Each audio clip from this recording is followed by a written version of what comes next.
તૂતીકોડીમાં ભારે વરસાદને કારણે પાણી ભરાવ થયો। તમિલનાડુના તૂતીકોડી જિલ્લામાં છેલ્લા 3 દિવસથી ભારે વરસાદ પડી રહ્યો છે, જેના કારણે અનેક વિસ્તારોમાં ભારે પાણી ભરાવ થઈ રહ્યો છે અને સામાન્ય જીવન પ્રભાવિત થઈ રહ્યું છે। સતત વરસાદને કારણે ભારે પૂર આવ્યું છે, જેના કારણે જિલ્લાના શહેરી અને ગ્રામ્ય વિસ્તારો પ્રભાવિત થયા છે। શહેરમાં સૌથી વધુ પ્રભાવિત વિસ્તારોમાં એક કન્ટેનર યાર્ડ છે, જે પાણીમાં ડૂબી ગયું છે। ભારે વરસાદે ડ્રેનેજ સિસ્ટમને ઓવરવેલ્મ કરી દીધી છે, જેના કારણે નીચાણવાળા વિસ્તારોમાં પાણી ભરાઈ ગયું છે।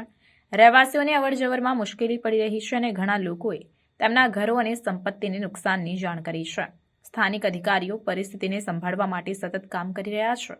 ઇમરજન્સી પ્રતિસાદ ટીમોને પાણીની નિકાલમાં મદદ કરવા અને પ્રભાવિત રહેવાસીઓને રાહત પૂરી પાડવા માટે તૈનાત કરવામાં આવી છે। પૂરાયેલા વિસ્તારોમાંથી પાણી કાઢવા માટે પંપનો ઉપયોગ કરવામાં આવી રહ્યો છે અને પૂરથી પ્રભાવિત લોકોને માટે તાત્કાલિક આશ્રય સ્થાનોની વ્યવસ્થા કરવામાં આવી છે। ભારતીય હવામાન વિભાગે બંગાળની ખાડી પર નીચા દબાણના ક્ષેત્રના વિકાસને કારણે આગામી દિવસોમાં વધુ વરસાદની આગાહી કરી છે। આને કારણે જિલ્લામાં વધુ પૂર અને પાણી ભરાવવાની ચિંતા વધી ગઈ છે। આઈએમડીએ રહેવાસીઓને ઘરમાં રહેવા અને પાણી ભરાયેલા વિસ્તારોમાં જવાનું ટાળવા માટે ચેતવણી આપી છે।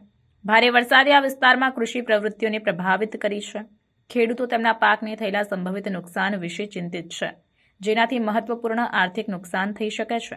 સ્થાનિક પ્રશાસન નુકસાનનું મૂલ્યાંકન કરી રહ્યું છે અને પ્રભાવિત ખેડૂતો માટે વળતરના પગલાં યોજી રહ્યું છે।